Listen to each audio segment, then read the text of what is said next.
Ikaw may-ari ng daga? Oo nga, ano ba? Ano sabi mo sa daga? Ang likot niya talaga eh. Bakit siya malikot? Kasi maingay siya. Nasaan ba ang daga? Doon sa taas, ano ba? Sa, Sa kisame? Ano? Kisame? Kisame tawag dyan. Oo nga, sa kisame. Anong gagawin mo? Magsusumbong po siya. Saan? Saan mo siya susumbong? Doon sa sa taas. In English. Tok daga in English. Alam ko. Bakit? English speaking ang daga, hindi ka maintindihan kasi English speaking siya. So you have to speak English also. Hindi ka maririnig. Hindi ka niya maintindihan. Ayan. Gusto mo mababalo ako kita?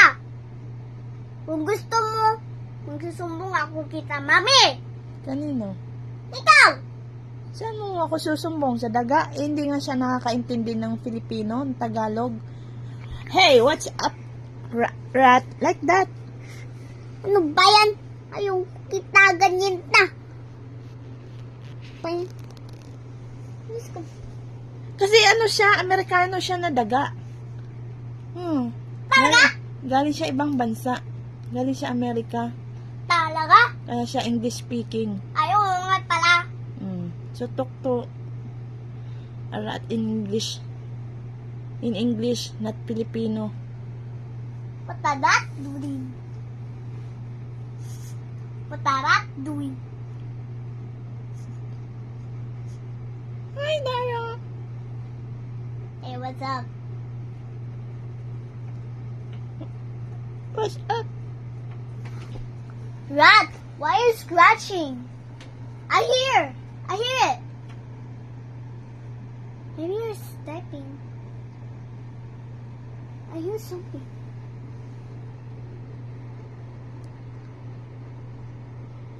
Rat! Are you stepping on the roof? Yes. Are you sure? Yes. You are finding food? No? And what are you finding? You. Aw, you miss me. That's good. No. I want to bite you.